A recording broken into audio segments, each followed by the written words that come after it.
Bismillahirrahmanirrahim. Assalamualaikum warahmatullahi wabarakatuh. Alhamdulillahirabbil alamin. Nahmaduhu wa nasta'inuhu wa nastaghfiruh wa na'udzu billahi min shururi anfusina wa min sayyiati a'malina. May yahdihillahu fala mudilla lahu wa may yudlil fala hadiya lahu. Asyhadu an la ilaha illallah wahdahu la syarika lahu wa asyhadu anna Muhammadan abduhu wa rasuluh. Allahumma himna rushdina wa'idna min syarri nafsina. Rabbi zidna ilman nafi'an warzuqna fahma. Allahumma fahman nabiyyin wa hifzal mursalin wa ilhamal malaikatil muqarrabin birahmatika ya arhamar rahimin. Amma ba'. Alhamdulillah, pertamanya kita syukur pada Allah Ta'ala kerana Allah Ta'ala berikan kita kesempatan dan juga keizinan untuk sama-sama kita duduk dalam majlis ilmu pada pagi ini. Mudah-mudahan insya-Allah Allah Ta'ala akan limpahkan kebaikan, kerahmatan, ketenangan dan juga keberkatan dalam kehidupan kita.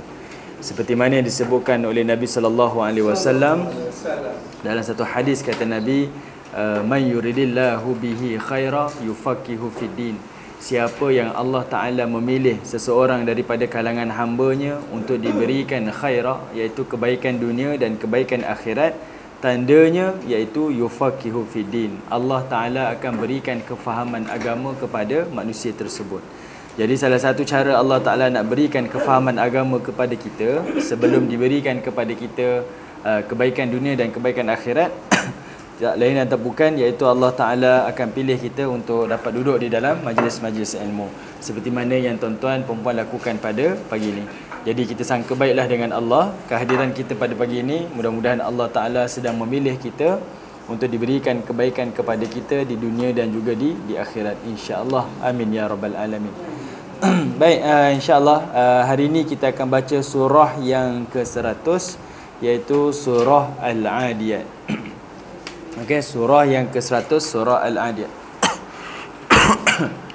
Baik, surah Al-Adiyat ni sebenarnya dia ada kaitan di antara 4 surah, daripada surah yang ke-99, surah yang ke-100, surah yang ke-101 dan 102. Dia cerita dia macam berturutan. Okey, kalau tengok pada surah yang ke-99 iaitu surah Al-Zalzalah, Allah Ta'ala cerita tentang hari akhirat. Kemudian Al-Adiyat, Allah Ta'ala cerita tentang dunia. Kemudian surah yang berikutnya surah Al-Qari'ah, Allah Ta'ala cerita tentang akhirat. Kemudian surah Al-Takatsur, Allah Ta'ala cerita tentang dunia. Dia ada kaitan di antara 4 surah ni. Mula-mula akhirat, dunia, akhirat, dunia. Baik, kaitan dia apa? Iaitu kaitan dia ada pada satu perjalanan kita di akhirat nanti, ada hisab oleh Allah Ta'ala ni dalam 4 keadaan. Pertama, iaitu Allah Ta'ala akan serahkan buku amalan kita, sama ada daripada tangan kanan ataupun daripada tangan kiri. Okey. Step yang kedua pula, Allah Ta'ala akan bongkarkan semua amalan-amalan yang telah kita lakukan, sama ada amalan salih ataupun amalan-amalan kita yang batil. Wa hussila ma fis sudur, Allah Ta'ala sebut dalam surah Al-Adiyat. Ketiga, Allah Ta'ala akan timbang amalan kita, sama ada amalan tu berat ataupun amalan tu ringan. Yang ini kita sentuh dalam surah Al-Qari'ah. Fa amma man thaqulat mawazinu wa amma man khaffat mawazinu. Yang ini kita dah sentuh dah ya, pertemuan kita yang lalu. Yang keempat, step yang akhir sekali, baru Allah Ta'ala putuskan sama ada kita ni ahli syurga ataupun ahli neraka. Okey, yang ini 4 lah. Dan 4 step by step ni Allah Ta'ala sebutkan dalam 4 surah ini. Baik, saya sentuh sikit.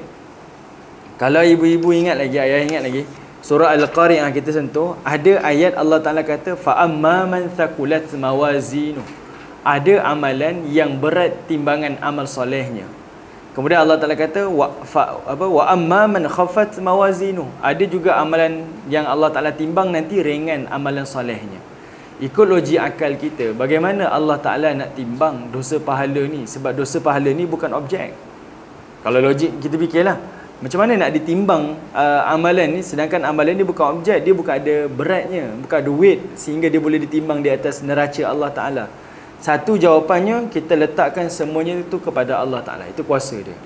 Tapi satu lagi, ada yang mengatakan yang memberatkan satu amal soleh ni iaitu bukan kepada kuantiti ataupun banyaknya amal, tapi bergantung kepada sahihnya amal tu di sisi Allah dan juga di sisi Rasul. Okey. Sebab itu ada amalan yang kalau kita nilai, amalannya itu mudah tapi berat di timbangan Allah. Seperti mana disebutkan oleh Nabi SAW dan satu hadis riwayat Al-Bukhari, kata Nabi, ada satu zikir yang ringan di lidah tapi berat di timbangan. Sebab tu dia jangan dinilai dari sudut kuantiti. Kita ingat kita buat amal banyak, amalan pahalanya banyak. Tak, belum tentu lagi. Ada amalan yang sedikit tapi pahalanya besar. Jadi kata Nabi, zikirnya iaitu subhanallah wa bihamdi subhanallahil azim. Ni amalan yang ibu-ibu ayah boleh lakukan sambil naik kereta, sambil masak, sambil kita pergi kuliah dan sebagainya. Biasakan di lidah kita. Dia ringan di lidah tapi berat di timbangkan. Ada juga amalan yang Nabi SAW sebutkan, kan? Satu hadis ni perawi dia dibincangkanlah detail oleh para ulama hadis lah. Dia adalah sikit-sikit masalah di perawi dia ni. Tapi dari sudut dinyamatan itu, kata Nabi SAW yang saya pernah kongsikan dahulu, iaitu kita jaga solat subuh jamaah kita, kemudian diikuti dengan kita punya iktikaf kita, kemudian waktu syuruk tu kita tunaikan solat sunat isyraq 2 rakaat, kan? Hadis ni kata Nabi, dia akan dapat pahala haji dan umrah. Semudah tu dapat pahala haji dan umrah. Tapi kalau orang yang tak sempat, dia memang nak masuk kerja pagi, nak hantar anak pergi sekolah, tak sempat nak iktikaf sampai waktu syuruk, habis solat subuh jemaah terus balik, Nabi ajarkan ada satu zikir yang diulang 3 kali. Amalan pagi itu, semua amalan-amalan yang dilakukan pada pagi itu, zikir itu telah melengkapinya. Satu zikir tu baca 3 kali pada waktu pagi. Apa amalan pagi tu yang kita buat, Allah Ta'ala cover dah.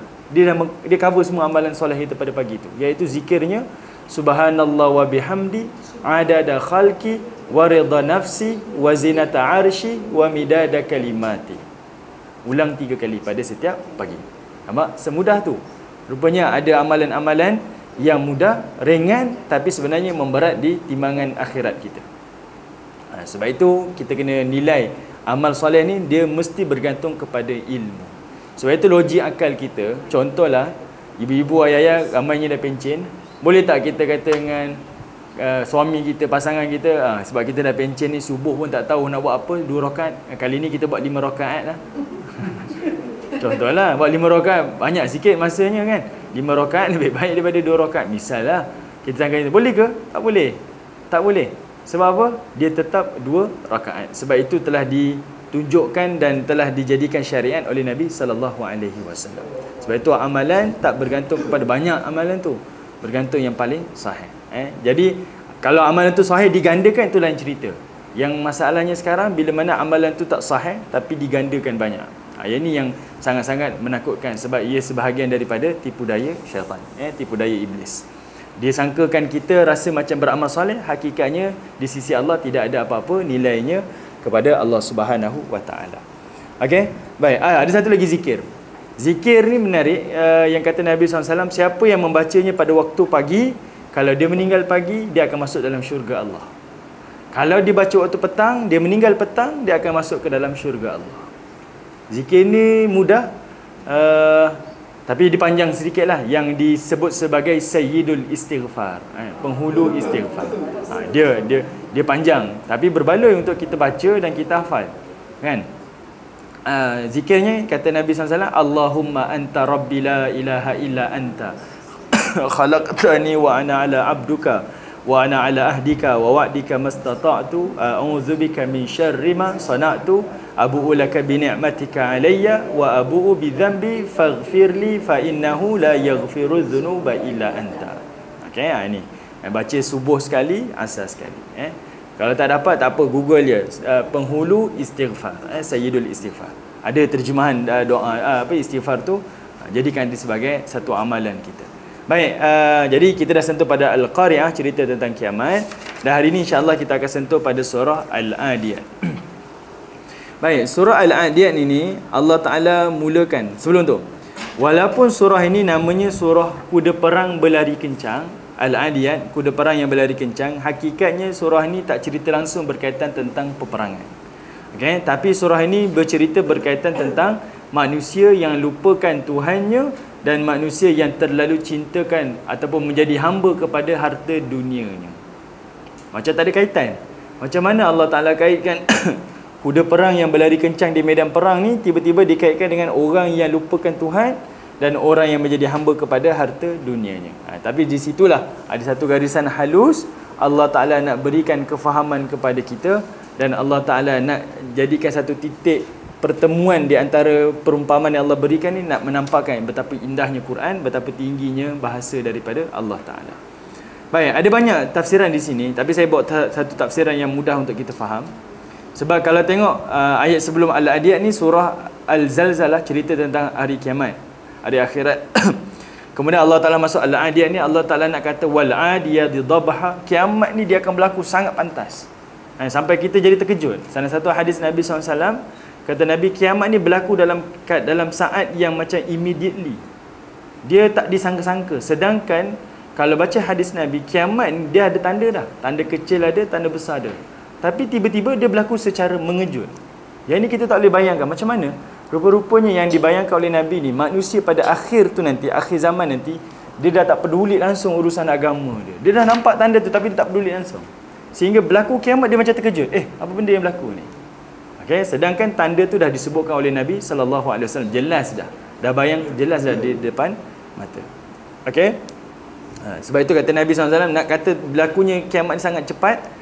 Kata Nabi, kalau orang ambil nasi ni, nak makan ni, belum nak masuk mulut, daripada tangan ambil ni nak masuk mulut, sebelum sampai mulut tu kiamat berlaku. Kalau orang dulu dia berniaga, dia letak tikar kan, kemudian letak barang-barang dia.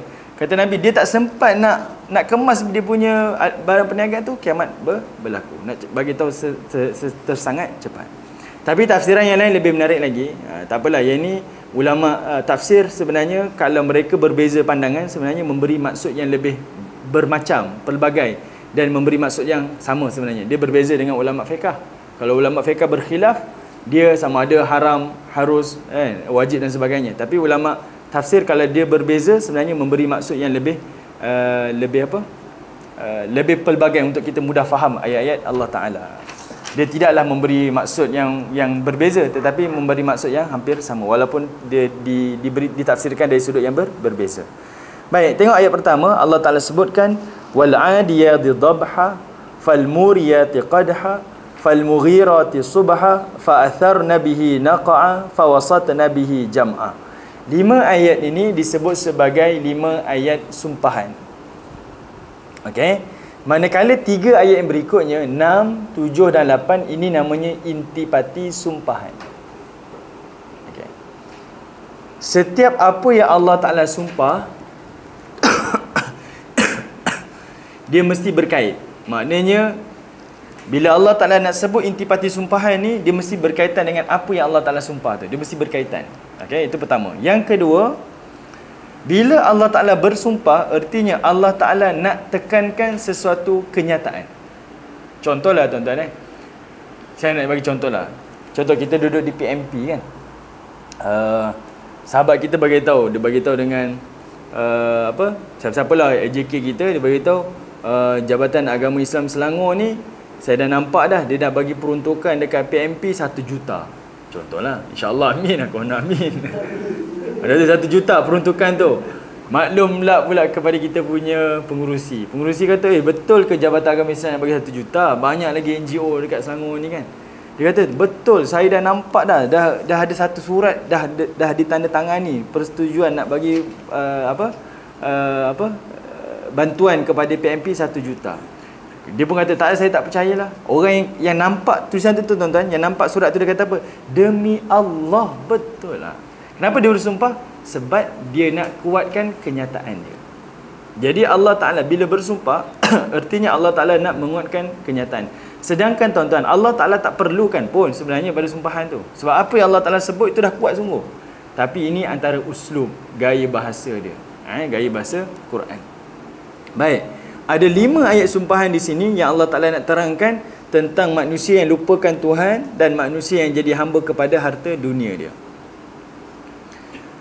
Baik, pertama Allah Ta'ala sebut wal adiyati dhabha, demi kuda perang. Wal adiyat tu bermaksud demi kuda perang yang berlari kencang. Dhabha bermaksud dia mengeluarkan dengusan nafas yang sangat kuat. Okey, dengusan. Dhabha tu maksud dia bernafas, kuda bernafas. Baik. Saya nak buat satu soalan lah.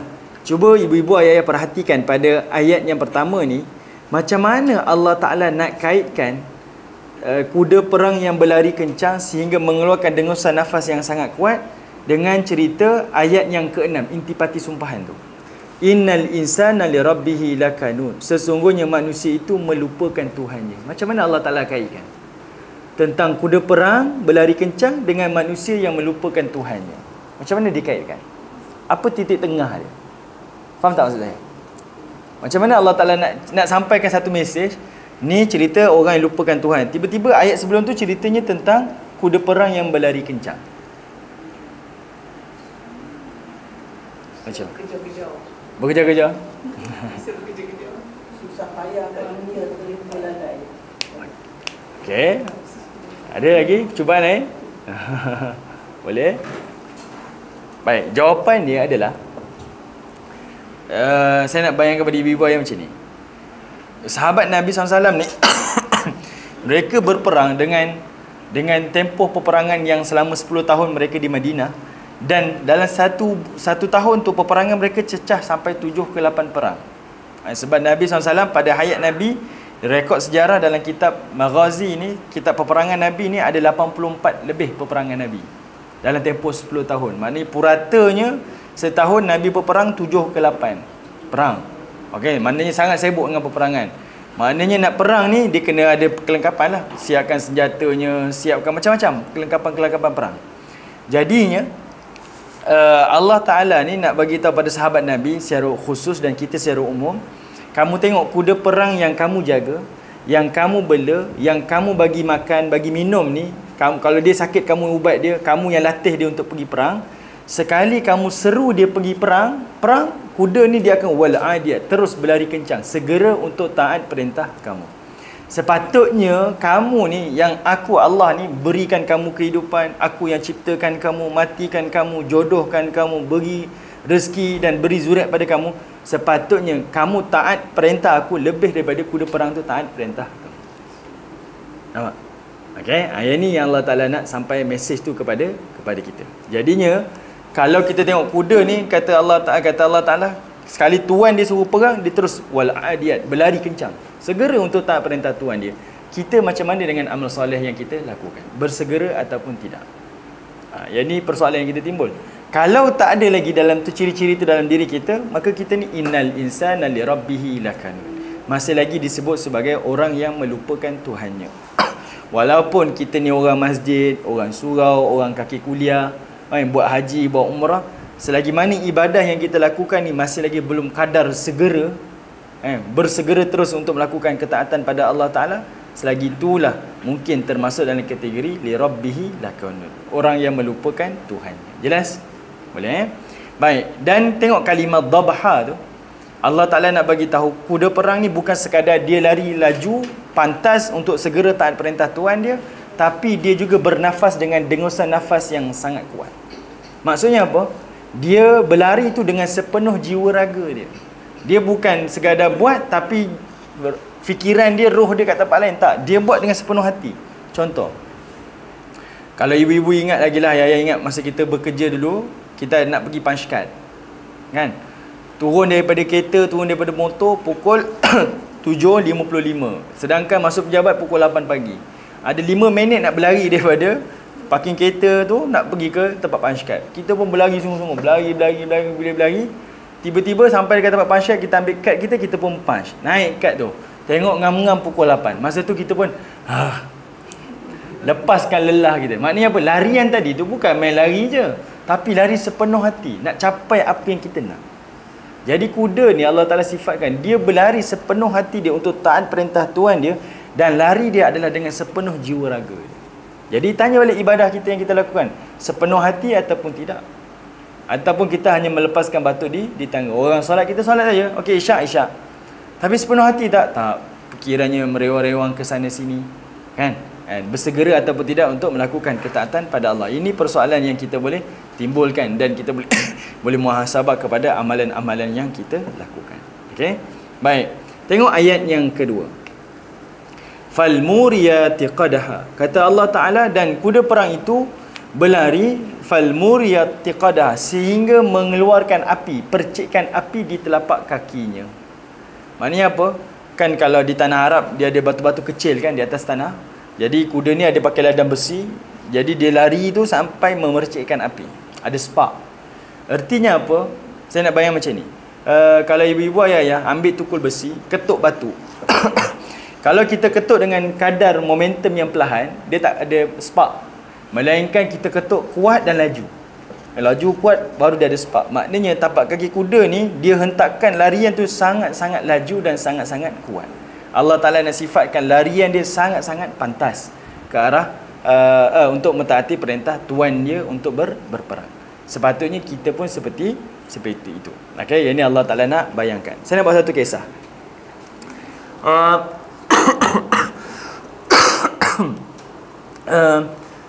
Sayyidina Ali ada riwayatkan satu hadis daripada Nabi SAW, yang mana Fatimah, anak Nabi SAW, pernah dengar kan kita ada istilah zikir Fatimah tu. Ya, subhanallah 33 kali, alhamdulillah 33 kali, Allahu akbar 33 kali.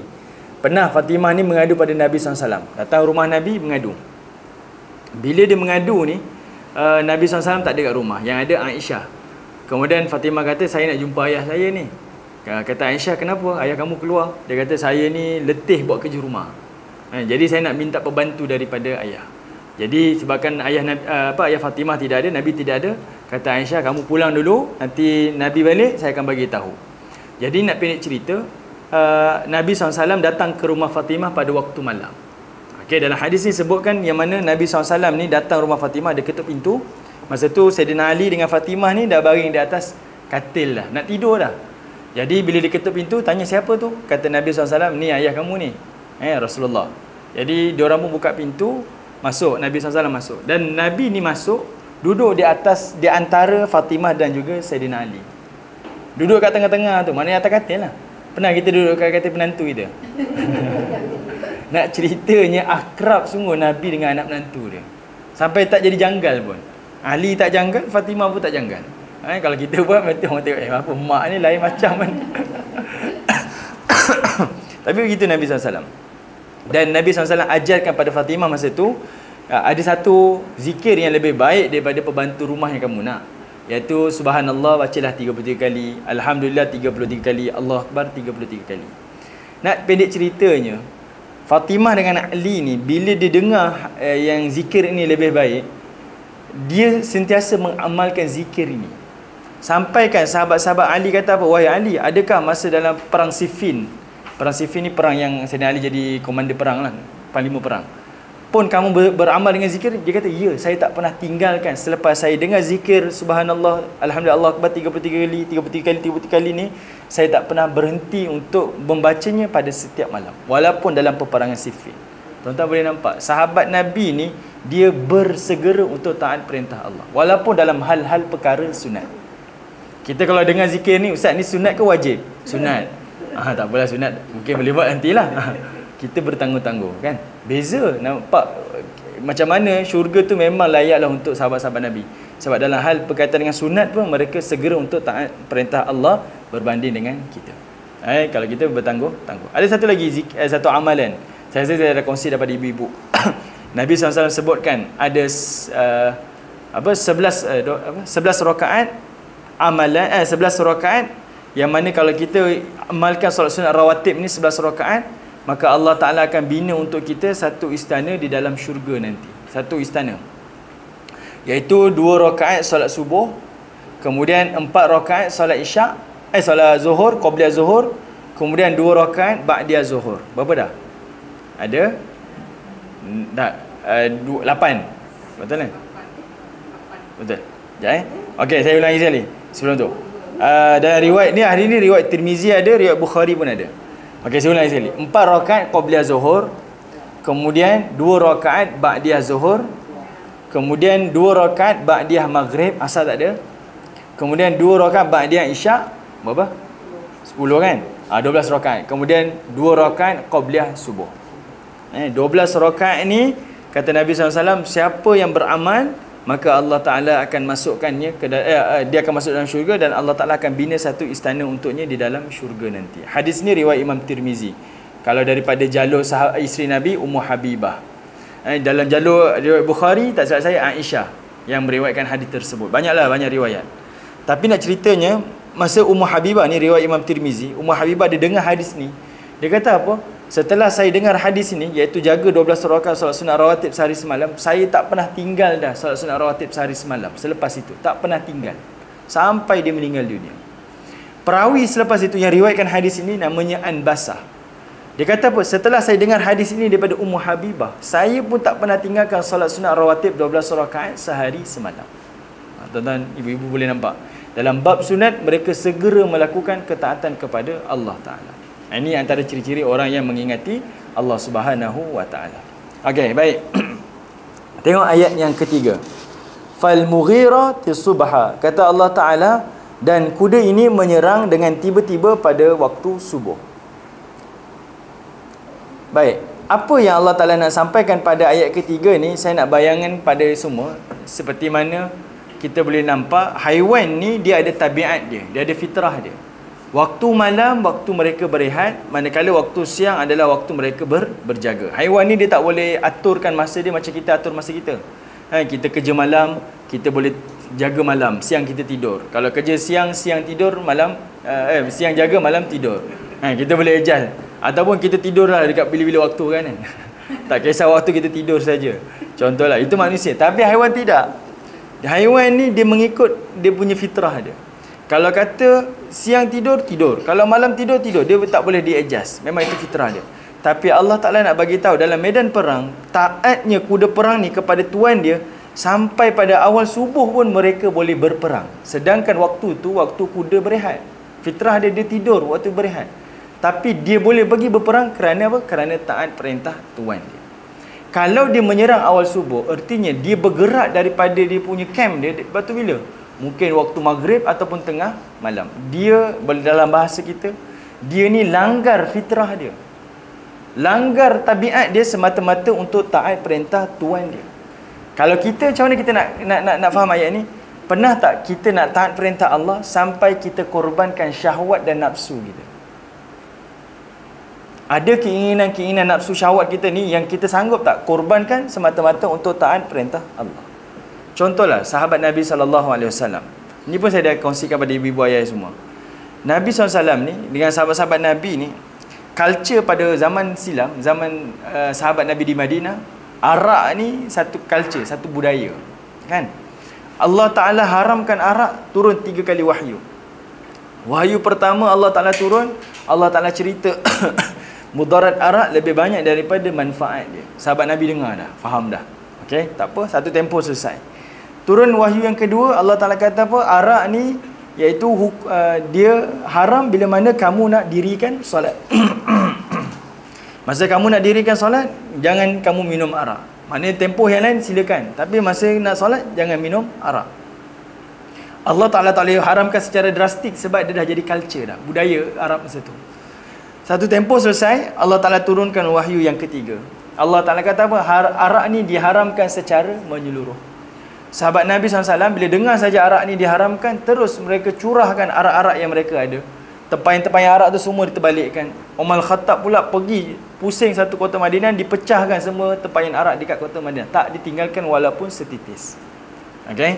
Maknanya apa? Mereka tinggalkan secara drastik, korbankan nafsu syahwat dia semata-mata untuk taat perintah Allah. Boleh kalau bahasa motivatornya, ya ini big why dia lah. Kita kan nak buat satu perkara mesti ada big why dia. Jadinya sahabat Nabi ni big why dia tak payah benda-benda lain, hanya kerana nak taat perintah Allah saja. Dia sanggup tinggalkan. Sedangkan mereka ni peminum tegar arak. Soalnya pada kita hari ni, kalau ibu-ibu ayah-ayah lah tengok anak-anak ke suami kita isap rokok kan. Misalnya ramai tahu dah rokok ni haram. Berapa ramai yang dengar fatwa haram, ambil rokok dalam poket dia, renyuk-renyuk, buang atas sampah. Berapa ramai sanggup? Dia tahu rokok haram, vape haram, shisha haram, nanostick haram. Semua benda ni haram dah, fatwa dah keluar dah. Berapa ramai yang sanggup korbankan syahwat dia semata-mata untuk taat perintah Allah. Ataupun kita cakap, ustaz saya bukan tak nak berhenti ustaz, tapi kalau saya berhenti merokok, berhenti nafas saya. Contohlah kan, kita cakap itu. Tapi tak apalah. Yang pentingnya ada usaha untuk taat kepada perintah Allah. Berhenti perlahan-perlahan pun tidak mengapa. Kan dulu mungkin 2 kotak sehari, sekarang mungkin sekotak. Yang penting kita secara gradual itu kita menurun. Itu semata-mata untuk taat perintah Allah. Yang ini dinamakan sebagai mujahadah. Ada usaha. Ada usaha kita nak mentaati perintah Allah Ta'ala.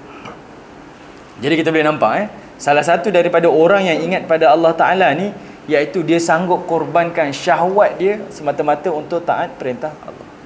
Ramai yang kita nampak zahirnya macam taat perintah Allah, tapi kalau bab nafsu syahwat dia, saya tak boleh. Jadi kat situ mungkin di sisi Allah, li rabbihi lakana. Ini manusia yang melupakan Tuhannya. Masih lagi belum betul-betul taat dan kenal Tuhannya.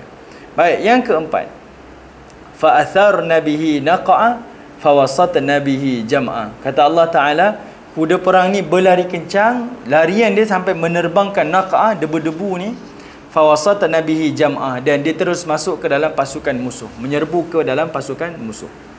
Baik, ayat keempat dengan kelima ni Allah Ta'ala nak beri bayangan pada kita. Taatnya kuda ni kepada tuan dia, bila mana dia berlari, dia lari dengan bersungguh-sungguh, larian dia laju, dan larian dia terus masuk ke dalam pasukan musuh. Sedangkan kuda ni tahu, kalau dia masuk dalam pasukan musuh, dia mungkin ditombak, dia mungkin dilembing, dia mungkin dipedang, dia mungkin mati dalam medan peperangan. Tapi kerana taat perintah tuan dia, dia tak peduli. Dia lari sampai menerbangkan debu-debu. Dia tak break, tak U-turn dan sebagainya. Soalnya sekarang Allah Ta'ala nak tanya pada kita, kamu kalau benar ingat Allah, betul-betul beriman pada Allah, perintah Allah yang Allah Ta'ala telah turunkan kepada kita, berapa ramai yang sanggup melaksanakannya tanpa bertangguh-tangguh dan tanpa ada perasaan, kalau saya buat ni nanti apa kata orang. Dia ada macam tu. Maknanya kalau Allah Ta'ala kata buat, terus buat. Tidak ada istilah saya kena uji lagi, yang ni tak sesuai lagi dengan waktu sekarang, mungkin kita buat pada waktu kemudian. Boleh faham saya? Satu contoh macam ni, nak mudah faham. Allah Ta'ala nak bayangkan pada kita, kalau kita tak perintah Allah ni, walaupun kemungkinan di hadapan tu ada satu ancaman, kuda perang ni dia terus buat kerana nak tunjuk taat dia perintah tuan dia. Kita pun macam tu juga. Nak taat perintah Allah, kemungkinan ada ancaman di hadapan, kita tak peduli dah. Yang penting sekarang bukan ancaman. Yang penting sekarang adalah taat ataupun tidak kepada Allah Ta'ala. Contohlah, kita duduk dalam satu organisasi, dalam satu jabatan, dalam satu unit. Kita tahu kawan-kawan kita buat salah. Kita tahu kita punya majikan kita buat salah. Berapa ramai yang berani tegur? Berapa ramai yang tu? Saya kalau tegur kawan nanti, kawan boykot saya pula. Dia pulaukan saya. Akhirnya kita pun tak apalah, biarlah dia buat dosa dia, saya senyap saja. Perasan tak? Walaupun ada ancaman ni, kalau dia benar-benar taat perintah Allah, dia tak kisah ancaman tu. Awak nak berhentikan saya kerja ke? Awak nak tutup periuk nasi saya ke? Awak nak buat apa-apa pada saya tak kisah. Yang penting sekarang saya nak taat perintah Allah. Tapi berapa ramai yang berani buat macam ni? Dia tahu majikan dia salah, berapa ramai berani tegur majikan? Tak berani. Kalau saya cakap bukan-bukan, nanti dia berhentikan saya. Kan? Kita ada rasa macam tu. Sedangkan di sini Allah Ta'ala beritahu, walaupun ada ancaman di hadapan, orang yang betul-betul tak perintah Allah ni, dia tak kisah ancaman tu. Sebab sekarang soalnya adalah taat ataupun tidak. Okey, jelas Ini antara. Jadi kita dah boleh lihat dah, amal-amal kita hari ini ada tak ciri-ciri ni. Sama ada kita bersegera ataupun tidak, bersungguh-sungguh ataupun tidak, sampai korbankan syahwat ataupun tidak, ataupun kita tetap taat perintah Allah walaupun ada ancaman-ancaman yang berkemungkinan di hadapan kita. Ini kita dah boleh tanya diri kita dah. Ada tak ciri-ciri ini dalam ibadah kita? Kalau masih lagi belum ada, tak apalah. Kita bermujahadah untuk usaha supaya kita benar-benar mentaati perintah Allah Subhanahu Wa Taala. Okey, ibu-ibu ayah, jelas Ada soalan ke? Jelas? Boleh? Baik, tengok ayat yang ke-7. Allah Taala sebutkan, wa innahu ala dzalika la syahid. Dan sesungguhnya manusia itu ala dzalika la syahid. Mereka ini adalah menjadi saksi. Okey, baik. Perhatikan ayat ke-7 tu, kalimah wa innahu. Hu dekat situ, ha dhamir di situ, dan sesungguhnya kan. Ha dhamir di situ. Nya tu ada dua tafsiran. Pertama, yang pertama iaitu nya tu kembali kepada Allah Taala, dan sesungguhnya Allah, macam tu ayat dia. Dan sesungguhnya Allah ala dzalika la syahid, menjadi saksi ke atas kemaksiatan kamu. Ayat yang ni, kalau tafsiran ni kita kata dan sesungguhnya Allah menjadi saksi ke atas kemaksiatan kita, Bagi orang yang benar-benar ingat Allah, dia akan rasa takut dan gerun melalui ayat ni. Contoh, bayangkan kita dah 3 kali datang lewat pejabat. 3 kali datang lewat. Tiba-tiba HR keluarkan satu surat, warning letter. Surat tu warna merah dah. Dia tulis kat situ, BOD sedang memerhatikan kamu. Lewat lagi sekali, kamu akan diberhentikan kerja. Percaya ataupun tidak, bagi pekerja yang normal, dapat je surat ni, petang tu jumpa isteri dia, kata esok yang abang pukul 6 pagi dah sampai pejabat dah. Sebab dia kalau boleh tak nak lewat. Normal macam tu. Kalau staff yang tak normal, dia akan kata apa? Oh tak apa, hari ni saya lewat, dapat surat warning letter, tak, esok pukul 3 petang saya baru masuk office. Dia mencabar pula dia punya bos dia. Jadi Allah Ta'ala ni bila turunkan ayat ini, bila kita baca, bagi hamba yang normal, Allah Ta'ala kata, aku menjadi saksi ke atas kemaksiatan kamu. Seolah-olahnya Allah Ta'ala nak mengancam kita. Apa yang kamu buat, maksiat yang kamu buat, aku sedang menyaksikan. Orang yang betul-betul rasa Allah Ta'ala ni wujud, dia akan rasa, tak berani buat tak berani buat. Sebab ni adalah ancaman daripada Allah. Ke kita ni bila rasa macam ni, tak ada apa-apa pun. Benda tu kita dah boleh bandingkan. Okay? Orang yang dapat warning letter dengan orang yang tak dapat warning letter ni, dia satu perasaan lain kan. Okay, boleh jelas Itu tafsiran pertama. Tafsiran yang kedua, wa innahu ala dhalika la syahid. Innahu tu, ha dhamir tu, hu tu kembali kepada al-insan, dan ini tafsiran yang lebih kuat lah. Dan sesungguhnya manusia, tadi Allah kan, ni sesungguhnya manusia ala dhalika la syahid, menjadi saksi ke atas kemaksiatan yang dia buat. Maknanya manusia ni dia sendiri tahu yang dia sendiri melakukan maksiat. Artinya apa? Allah Ta'ala tak akan menzalimi mana-mana manusia. Dia tahu benda tu maksiat, tapi dia tetap buat, dan Allah Ta'ala akan hukum dia. Contohlah, berapa ramai yang tahu solat tu wajib, tapi berapa ramai yang tinggalkan solat? Betul? Berapa ramai yang tahu derhaka pada ibu bapa tu dosa besar, al-kabair, tapi berapa ramai yang derhaka pada ibu bapa? Berapa ramai yang tahu rasuah tu haram, tapi berapa ramai yang ambil rasuah, menipu dan sebagainya? Ya, ini Allah Ta'ala kata, manusia itu sendiri yang menjadi saksi ke atas kemaksiatan yang dia lakukan. Baik, saya nak bawa satu ayat. Allah Ta'ala ada sebutkan dalam Quran, dalam surah yang lain. Allah Ta'ala kata apa? Pada surah Al-Qiyamah ayat yang ke-14 tu, Allah Ta'ala kata apa? Balil insanu ala nafsihi basirah. Kata Allah Ta'ala, di akhirat nanti, manusia itu akan menjadi saksi ke atas dirinya sendiri. Dia sendiri mengakui yang dia melakukan maksiat tersebut. Dia sendiri mengaku. Okey? Walau alqa ma'azirah. Meskipun dia sendiri yang mengemukakan alasan-alasan. Dia tahu dia buat salah, tapi dalam masa sama dia nak berhujah juga. Saya tak buat salah sekian. Cuba perhatikan kalimah nafsihi basirah. Saya ini dalam bahasa Arab lah sikit. Allah Ta'ala sebut, manusia di akhirat nanti, dia sendiri menjadi saksi ke atas maksiat yang dia buat. Allah Ta'ala gunakan kalimah basirah. Tak ada. Okey? Sekejap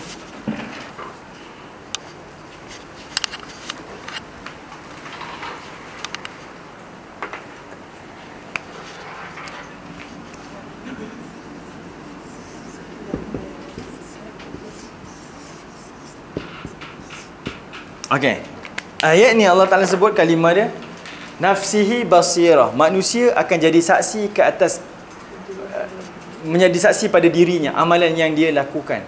Kalau perhatikan kat sini Allah Ta'ala gunakan ta marbutah ni, basirah. Yang ini nak menunjukkan manusia ni benar-benar menjadi saksi atas apa yang dia buat. Contoh kalau bahasa Arab, dia ada ayat lelaki, ada ayat perempuan. Kita tahu kan, dia ada muzakkar, muannas. Okey, tapi ayat ni dia pelik sikit. Yang ini muzakkar, yang ini muannas.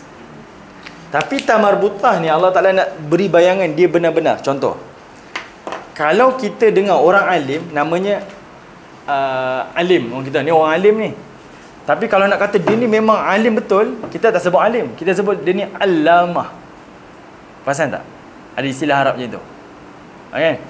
Tak perasan? Macam mana bagi contoh macam mana nak cakap kalimah ta marbutah tu nak membayangkan manusia tu dia sendiri menjadi saksi pada diri dia. Allah Ta'ala tak guna je kalimah basir, tapi dia guna basirah. Maknanya kamu betul-betul melihat apa yang kamu buat. Maknanya kat sini manusia akan jadi saksi. Setiap maksiat yang dia lakukan, dia akan mengiyakan, ya, yang ini saya buat. Tidak ada satu pun yang Allah Ta'ala zalimi. Sebab itu dalam satu hadis ada diceritakan oleh Nabi SAW, bila amalan kita ni dibentangkan nanti, Allah Ta'ala suruh kita tengok balik, ada tak yang tercatat itu yang tak pernah kamu lakukan? Ada ataupun tidak, ataupun terkurang kamu buat, kami tak catat. Cuba cek. Dan semua manusia akan kata apa? Ya, semua ni adalah benar. Bahkan kita pula lupa. Saya pernah buat ke? Kita sendiri lupa pula. Sebab apa? Kita mengumpat orang. Kita lupa kita mengumpat orang. Kita sendiri lupa, tapi tidak pada Allah Ta'ala. Okay? Jadi Allah Ta'ala beritahu, aku maha adil, aku akan nilai semua apa yang kamu lakukan. Okay? Jadi tidak ada satu pun yang akan dizalimi oleh Allah Ta'ala. Baik, yang ke-8. Minta maaf, sekarang tengah wabak saya pun batuk-batuk dah, influenza kan. Baik, yang ke-8, wa innahu li hubbil khairi lasyadid. Kata Allah Ta'ala, dan sesungguhnya manusia itu li hubbil khair, cintakan harta dunianya, lasyadid, melampau-lampau. Okey. Perhatikan kalimah li hubbil khair.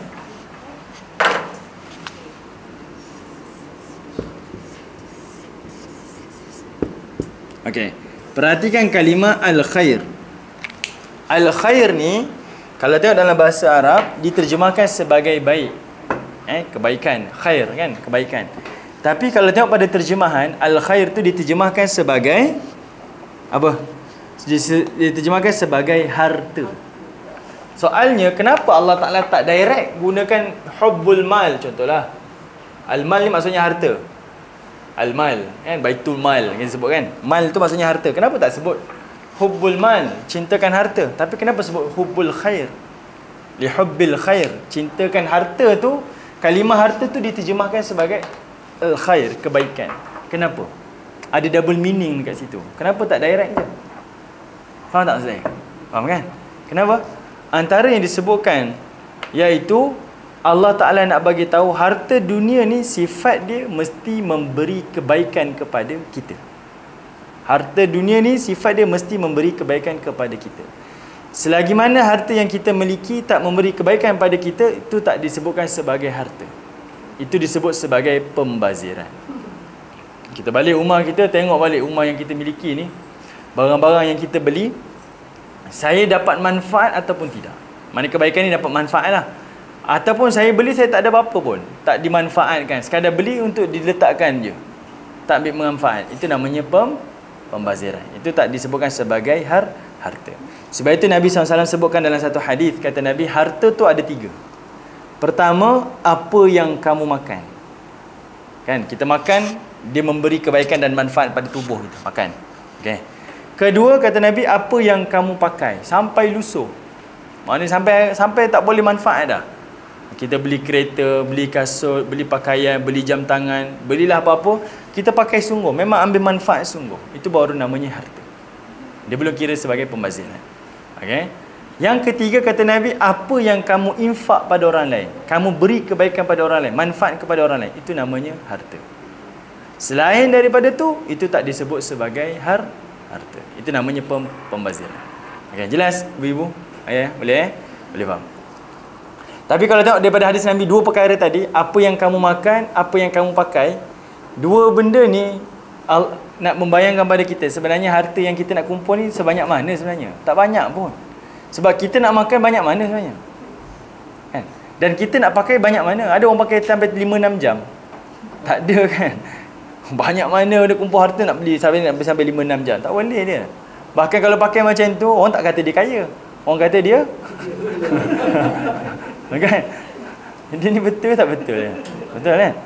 Kalau orang yang ada pelaburan 1 juta dalam akaun bank dia, dengan orang yang tak ada duit, tengah hari tetap 1 pinggan nasi kat makan kan? Ke orang kaya makan sampai 10 pinggan? Tak juga.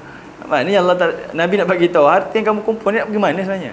Tapi kamu kumpul harta ni boleh bila mana kamu nak memberi kebaikan kepada orang lain. Dia menjadi manfaat kepada orang lain dan menjadi manfaat kepada kamu di akhirat. Sebab itu kadang-kadang kita pelik. Ada 2 benda yang tak akan puas sampai bila-bila. Satu, akal kita. Satu lagi, nafsu syahwat kita. Akal ni tak akan puas. Kalau kita jenis orang yang belajar, dia tak akan puas. Dia nak collect semua ilmu yang kalau boleh. Dia akan masuk dan dia tak akan tepu. Itu kemampuan kita. Allah Ta'ala berikan kita punya pemikiran ni sangat hebat. Dia susunlah macam mana pun, dia lebih power lagi daripada komputer. Dia punya RAM dia tu lagi banyak, lagi besar dia punya space dia. Letaklah tersusun. Okey. Manakala nafsu syahwat pun macam tu juga. Berilah banyak mana pun nak dipenuhi, dia takkan puas sampai bila-bila. Okey. Sebab itu kita tak pelik tengok orang, kita tahu dia tak boleh makan dah. Dia makan nasi lemak tak boleh, nanti kena gout. Dia nak minum air manis tak boleh, kencing manis. Dia nak makan kambing pun tak boleh, nanti darah tinggi. Semua boleh tak boleh. Yang dia boleh makan ubat je. Tapi dia punya nafsu nak kumpul harta, Masya Allah, macam makan sungguh. Kan? Nak tidur pun tak boleh, tak nyenyak dah. Nah, tidur kejap-kejap terjaga, kejap-kejap terjaga, setiap malam terjaga. Tapi dia punya kumpul harta tu macam nak beli tilam paling mahal dekat dunia ni. Yang ini Allah Ta'ala nak tunjukkan pada kita, nafsu ni takkan boleh dipenuhi. Sebab itu Nabi sebut, harta ni dia mesti memberi kebaikan, manfaat kepada kita. Okay, sebab itu sengaja disebutkan kalimah lihubbil khair. Jelas Tapi kata Allah, ada manusia ni dia cintakan harta dia la syadid, melampau-lampau. Di sini ada dua tafsiran. Tafsiran pertama, iaitu manusia yang menjadi hamba kepada harta dunia dia. Maksud jadi hamba harta dunia ni macam mana? Jadi hamba kepada harta dunia ni macam mana? Okey, contohlah kita nak bagi satu bayangan. Orang yang jadi hamba kepada harta dunia ni seolah-olahnya macam contoh berapa ramai hari ni kalau dia hari kerja, dia boleh bangun awal. Kan hari kerja boleh bangun awal. Pukul 5 dah bangun dah. Sebab apa? Nak pergi masuk pejabat. Hari cuti tak bangun dah. Hari cuti tak bangun dah. Sebab apa? Apa bangun awal? Sedangkan sebab hari cuti tak kerja, jadi tak bangun awal. Sedangkan kita sepatutnya kena ubah kita punya pemikiran kita.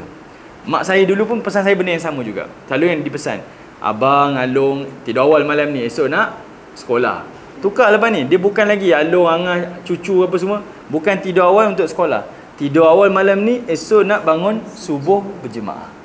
Kenapa? Sebab kita tak nak bangun kita daripada tidur ni kerana dunia kita. Kita nak bangun kerana Allah Ta'ala. Percayalah, kalau orang yang pesan ni pada anak cucu dia tidur awal untuk subuh bangun awal ni, hari cuti ke, hari sekolah ke, hari kerja ke, dia tak kira, dia tetap bangun awal. Sebab apa? Bangunnya kerana Allah Ta'ala, bukan lagi kerana kerja, bukan kerana sekolah dia. Okey. Jadi sebab itu kita boleh nampak ada beza orang yang jadi hamba kepada harta dunia. Cuba perhatikan. Ada orang, contoh paling mudah, kerana dunia dia sanggup lewatkan solat dia. Tak apalah solat ni lewatkan, lebihkan pada dunia, harta dunia lah. Kedua, ada orang yang sanggup tinggalkan solat dia kerana dunia dia. Kadang-kadang rumah dekat dengan masjid tak sampai, yang outstation jauh tu sampai. Bukanlah nak kata orang, tapi nak bagi tahu keadaan macam tu. Sebab yang attraction tu tak ada pada surau, dia tak nampak akhirat di situ. Yang dia lebih nampak untuk kehidupan dunia dia. Kemudian ada orang kerana dunia dia sanggup melawan cakap Tuhan dia. Dan ada yang sanggup derhaka kepada Tuhan dia. Yang ni kita boleh nampak keadaan. Yang ni orang yang menjadi hamba kepada harta dunia dia. Kita tak nak jadi orang yang macam ni. Kita nak jadi orang yang jadi hamba kepada Allah Subhanahu Wa Taala. Sebenarnya kita dah boleh nampak dah, kita ni hamba Tuhan ataupun hamba harta. Kita boleh nampak dah. Tak payah tuduh orang lain. Kita boleh tengok diri kita. Kita ni sekarang ni di mana tempat saya sebenarnya? Saya lebihkan kepada dunia saya ke harta saya, ataupun lebih kepada Allah Ta'ala? Jadi kita dah boleh nilai diri kita. Baik. Tafsiran yang kedua, wa innahu li hubbil khairi lasyadid, ni kata Allah Ta'ala, dan sesungguhnya manusia itu cintakan harta dunianya melampau-lampau. Yang ini tafsiran yang kedua mengatakan ini adalah orang yang bakhil, orang yang kedekut dengan hartanya. Dua-dua tafsiran ni betul Satu tadi dia jadi hamba pada harta dunia dia, kedua dia kedekut dengan harta dunia dia. Kedekut ni ada dua tahap. Kedekut ada dua tahap. Satu kedekut yang kita sebut kedekut yang biasa-biasa, normal. Macam mana? Kedekut yang dia ni kerja siang, dia kerja malam. Siangnya kerja di pejabat, malamnya bawa Grab, buat itu, buat macam-macam. 2-3 kerja dia buat. Dapat duit, tiba-tiba kita yang NGO ni minta sumbangan sikit lah. Boleh tak minta sumbangan? Dia tu, mana boleh minta sumbangan? Kita susah-susah kerja, awak minta sumbangan mudah-mudah aja. Dia tak nak bagi harta dia. Yang ini level biasa-biasa je. Tapi level yang paling teruk kali ni, ada satu kitab, namanya kitab Al-Bukhala ni, dia cerita iaitu orang yang kedekut dengan diri dia sendiri. Pernah jumpa tak? Duit ada, harta ada, tapi tak nak belanja. Untuk diri sendiri pun tak boleh belanja. Takkan saya nak tukar baju, baju elok lagi. Awak ada duit lah, tukarlah. Anak cucu ataupun isteri mintalah baju satu selai, kamu baju elok lagi. Sedangkan kita boleh beza ya, orang kedekut tak kedekut ni tengok pada apa yang dia belanjakan. Ada orang yang berbelanja dengan benda yang perlu. Satu lagi, ada orang yang berbelanja dengan apa yang dia mahu. Beza ya. Perlu dengan mahu ni membezakan antara kita ni kedekut ataupun boros. Kedekut ataupun boros. Contohlah orang ni tak ada rumah. Dia kata, bang, isteri dia kata, boleh tak kita beli rumah? Jangan beli rumah. Rumah ni membazir beli. Contoh, rumah main 500 ribu membazir. Tak, kita sewa je. Yang ini orang kedekut. Sebab apa? Sebab rumah tu adalah keperluan. Kalau kereta pula ataupun jam tangan lah dia beli. Ni jam ni murah je, 500 je. Dia kata. Sedangkan jam tu adalah kemahuan. Bukan keperluan. Nampak? Walaupun nilai dia rendah, dia ada beza antara mahu ataupun perlu. Jelas tak maksud saya? Kalau jam tu sampai 500, sampai 1000, benda yang ada lagi murah daripada tu, sama je jam tu bergerak tu je. Kan? Ada benda yang perlu ataupun ada yang mahu. Kalau dia lebihkan kepada apa yang dia mahu, itu namanya boros. Okey, membazir. Manakala kalau dia tak nak berbelanja apa yang dia perlu, itu namanya kedekut. Okey, dia bukan menilai dari sudut nilai harta tu, tapi dia menilai dari sudut apa yang dia nak belanjakan. Benda yang perlu ataupun benda yang dia mahu. Kadang-kadang anak-anak minta, "Bah, ni nak sekolah buka ni, boleh beli baju baru tak?" Tak boleh baju baru, kau pakai je baju lama. Baju dah sampai senteng. Ini namanya kedekut. Bukan boros. Ada orang dia tak kisah tuan-tuan. Dalam bab hal lain dia boleh belanja, tapi hal benda lain tak boleh belanja. Dia kedekut. Sama ada dia kedekut ataupun dia boros, tengoklah pada apa yang dia belanjakan. Jadi dekat sini kena betul-betul perhatikan. Sebab itu ada orang yang terlalu cintakan harta dia melampau-lampau sampai dia kedekut dengan diri dia sendiri. Yang ini orang yang paling rugi. Dia penat-penat bekerja untuk harta dia, akhirnya dia tak belanjakan untuk harta dia. Dia tak rasa pun harta dia. Rugi Sebab apa? Harta ni sifat dia adalah dia bukan memiliki tau. Harta ni dia mesti menikmati. Harta dia bukan untuk dimiliki. Dia adalah untuk dinikmati. Kalau kita memiliki harta, kita takkan rasa puas. Kita dah ada tanah, kita beli lagi tanah, beli lagi tanah, dia takkan puas. Tapi bila kita menikmati, benda tu akan jadikan kita puas. Kita ada satu tanah, kita manfaatkan sungguh tanah ni. Kita buat wakaf, kita buat NGO, kita buat tahfiz, kita buat rumah asnaf sebagainya. Betul-betul buat. Memang kita rasa kita manfaatkan sungguh, menikmati sungguh apa yang harta kita. Yang itu membuatkan kita rasa puas dengan harta yang kita ada. Walaupun sedikit kita puas. Hari ini orang jadi tamak sebab dia tak menikmati harta dia. Dia hanya memiliki saja. Kereta sampai 10 biji bukan pakai pun. Dia nak memiliki saja tapi dia tak nak menikmati. Itu beza Yang ini kita kena tengoklah apa yang kita miliki. Baik, yang ke-9.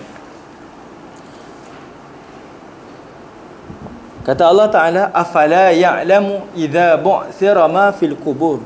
Kata Allah, afala ya'lamu. Kamu tak tahu ke? Yang ini macam sindiran daripada Allah. Kamu tak tahu ke? Kalimah tak tahu ni apa? Kamu tak tahu ke? Kamu tak melihat ke? Kamu tak bergaul ke? Jiran tetangga kamu, rakan-rakan kamu, saudara mara kamu, manusia-manusia sekeliling kamu. Mereka dulu ni adalah orang yang lupakan Tuhan, orang yang melakukan maksiat, orang yang cintakan hartanya, yang kedekut dengan hartanya. Semua mereka ni mati. Semua mereka ni mati. Kamu tak tahu ke? Kamu juga akan mati seperti mereka. Afala ya'lamu. Allah Ta'ala sindir. Kamu tak tahu ke? Tak bergaul dengan orang ke? Kamu tak nampak ke? Semua orang yang kumpul harta macam-macam, yang melakukan maksiat sekian-sekian ni, semuanya mati. Idza bu'thira ma fil qubur. Dan mereka ni juga akan dibangkitkan semula daripada kubur. Tidak ada seorang pun yang akan terlepas daripada hisab Allah Subhanahu wa Ta'ala. Jadi Allah Ta'ala nak bagi tahu kita, kamu nak kumpul harta banyak mana pun, kamu tahu kamu ada penghujung dia. Kamu akan mati nanti. Kamu tak akan memiliki apa-apa nanti. Wa hussila ma fis sudur. Dan apa yang kamu miliki semuanya akan dibongkarkan daripada dada-dada kamu. Apa harta yang kamu miliki Allah Ta'ala bongkar. Apa maksud bongkar dekat sini? iaitu cara macam mana kita miliki harta tu, macam mana kita belanjakan harta tu, semuanya Allah Ta'ala akan audit satu persatu. Tidak ada satu pun yang akan terlepas daripada audit Allah Ta'ala. Setiap sen harta yang kita miliki dan setiap sen yang kita belanjakan, semua akan diaudit oleh Allah Ta'ala. Yang ini paling kita takutlah. Bab harta ni, ibu-ibu ayah-ayah, dia bukan benda yang kita rasa biasa je, tak. Harta ni benda yang berat. Kita selalu terlepas pandang. Kita kembali pada Allah di akhirat nanti, sebenarnya kita bawa dua perkara. Satu, bekalan amal. Satu lagi, hutang-hutang kita, harta kita sebenarnya. Okay? Satu bekalan amal, satu lagi harta kita. Amal ni hubungan kita dengan Allah. Hutang, harta ni hubungan kita dengan sesama manusia. Sebab itu tak jadi pelik Nabi sebut, orang yang berhutang ni tak menunaikan hak orang lain, dia tidak akan masuk syurga walaupun dia mati syahid.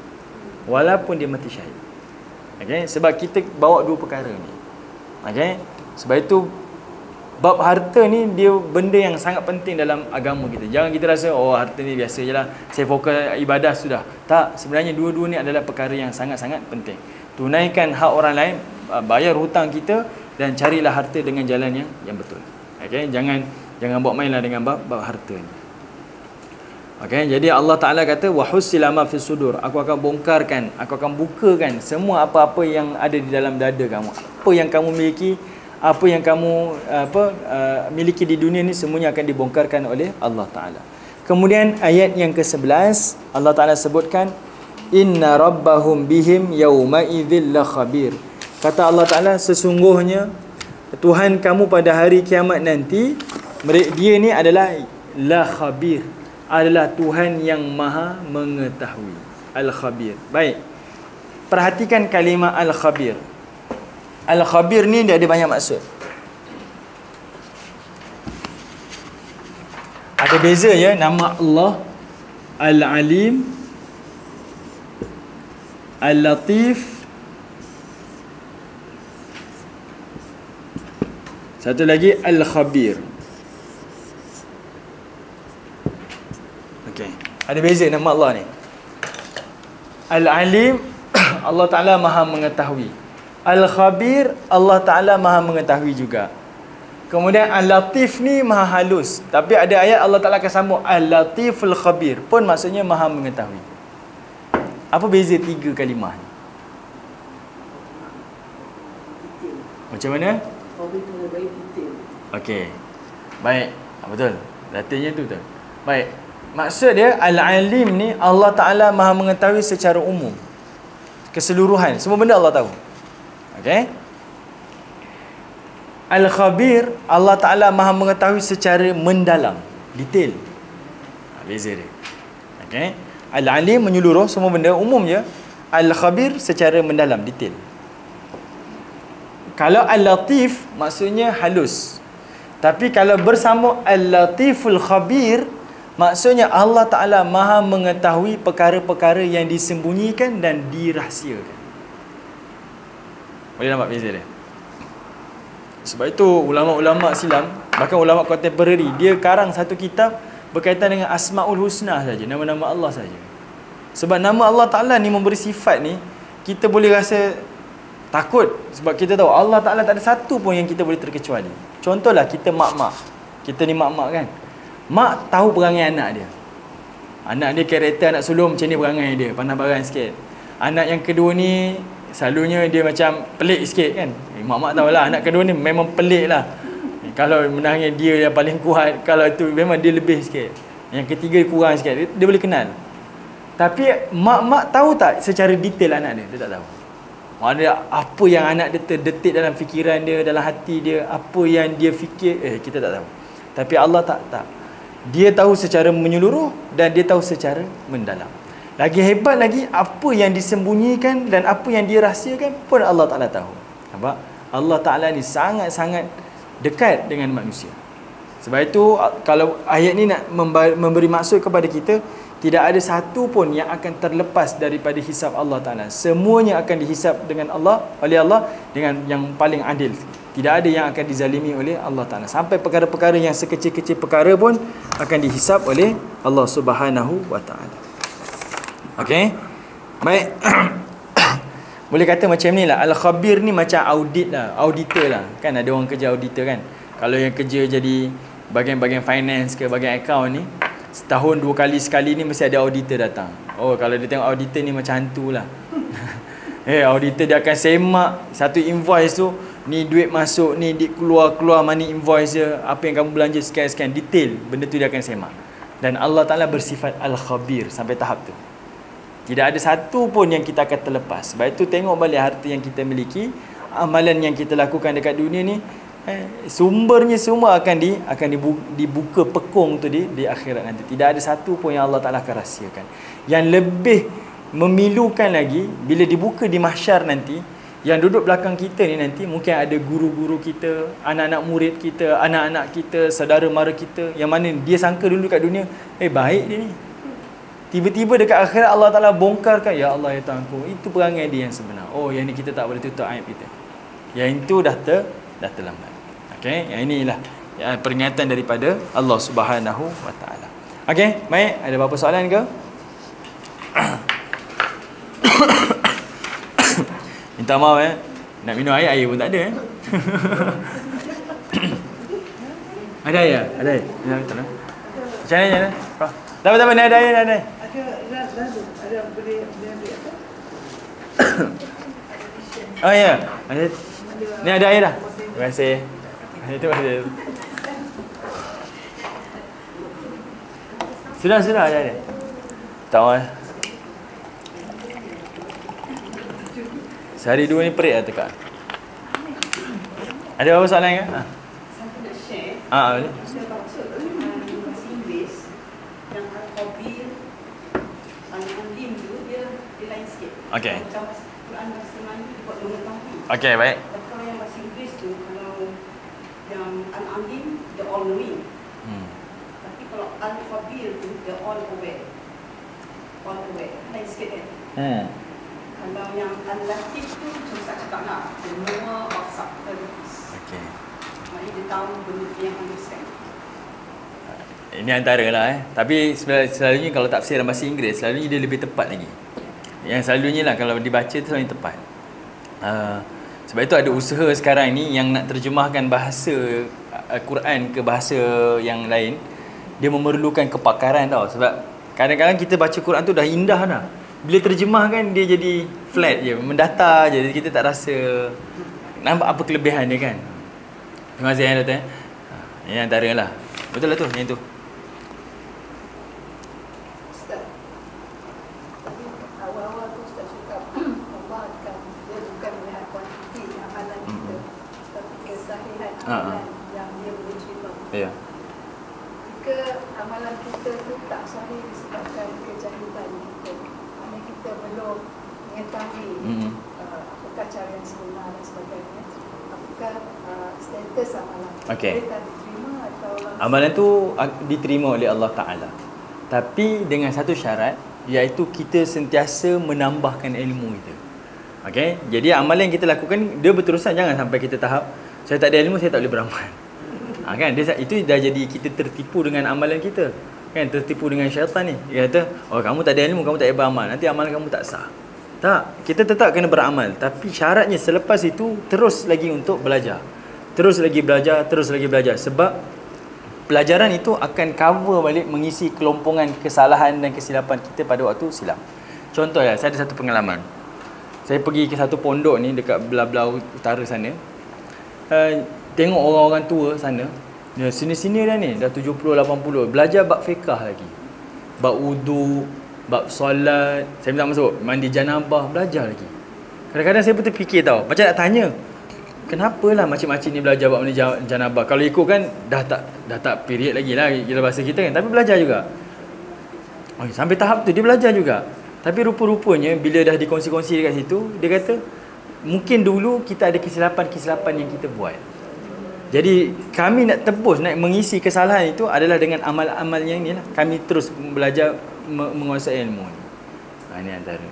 Maknanya jangan berhenti. Dalam bab parenting lagi lah. Kan tak ada orang yang boleh kata saya didik anak saya perfect. Kan mesti kita ada kesilapan-kesilapan kita sendiri kan. Siapa-siapa sekalipun. Tapi dengan cara kita pergi belajar, pergi seminar ke apa kita nak tambah, Mudah-mudahan itu yang mengisi kesalahan-kesalahan kita, menebus salah-salah silap kita yang lama. Okey? Sebab itu kita jangan sampai rasa saya tak ada ilmu maka tak diterima amalan. Sebab itu dalam surah Al-Mulk Allah Taala sebut apa, huwallazi khalaqal mauta wal hayata liyabluwakum ayyukum ahsan amala. Allah Taala guna kalimah ahsan amala, yang mana yang paling terbaik amalan dia. Allah Taala tak guna kalimah akthar amala. Ada beza. Ahsan dengan akthar ni banyak ada beza dia. Kalau dalam surah Al-Mulk tu Allah Taala sebut kalimah, ada kalimah ahsanu amala kan. Kalau tu ada kalimah aktsaru amala. Ahsan ni maksudnya yang paling berkualiti amalan dia. Aktsar ni yang paling berkuantiti. Nampak? Allah Taala nilai yang sudut paling terbaik amalan. Sebab itu ulama silam umurnya pendek-pendek je. Kan? Imam Syafi'i umurnya 55 tahun. Nabi SAW pun umurnya 63 tahun. Tapi kita tengok Imam Syafi'i umurnya walaupun 55 tahun, tapi dia punya manfaat dia Masya Allah. Sampai hari ni orang masih lagi ambil manfaat daripada dia. Sebab menilai dia sudut terbaik amalan. Bukan yang paling terbanyak amalan. Dia bukan dari sudut kuantiti, tapi menilai daripada kuantiti. Okey? Baik. Okey Datuk, boleh?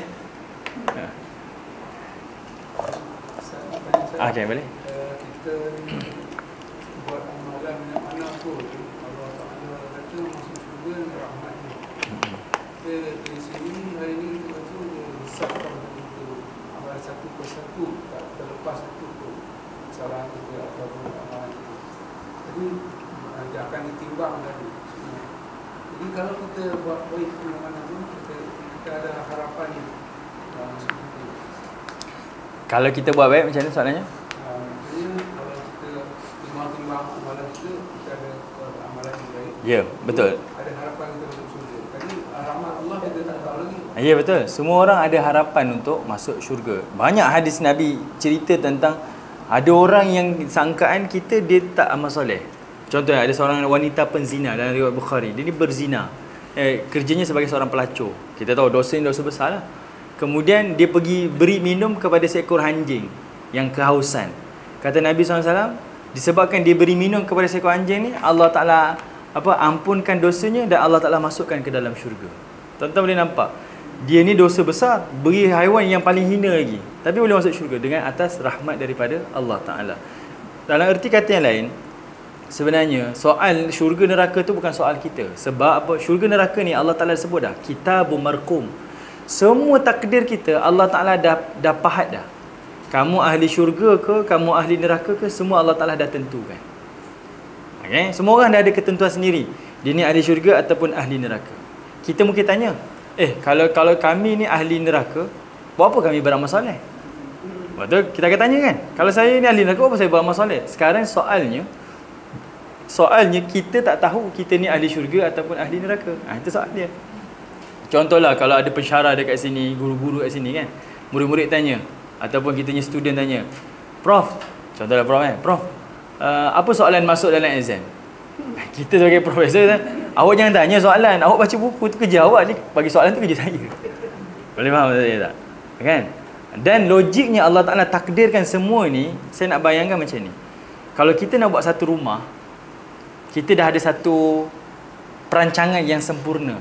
Kita dah tahu dah rumah tu berapa tingkat, rumah tu biliknya berapa biji, dia punya toiletnya berapa biji, dapurnya luas mana, warna apa, bumbung macam mana, bajetnya sekian-sekian. Semuanya dah ditentukan. Macam itulah Allah Ta'ala cipta dunia ni, dia dah ciptakan dunia ni komplit dah, dan dia dah tentukan apa yang ada dalam dunia ni dan macam mana pengakhirannya.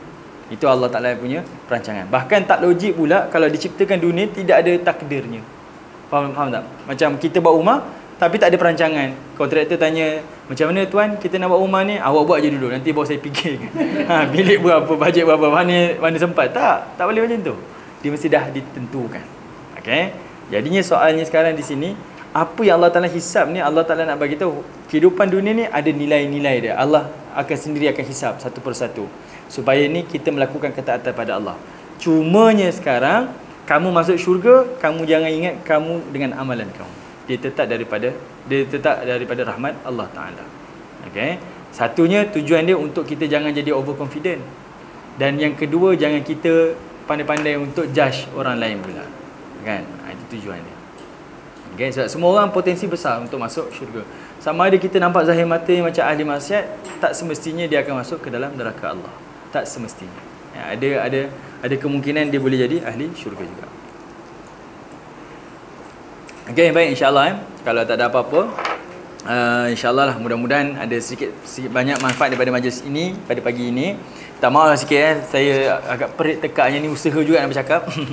Jadi mungkin ada yang tersekat-sekat. Jadi mudah-mudahanlah Allah Ta'ala berikan kita sedikit kemanisan untuk memahami ayat-ayat Allah Subhanahu Wa Ta'ala.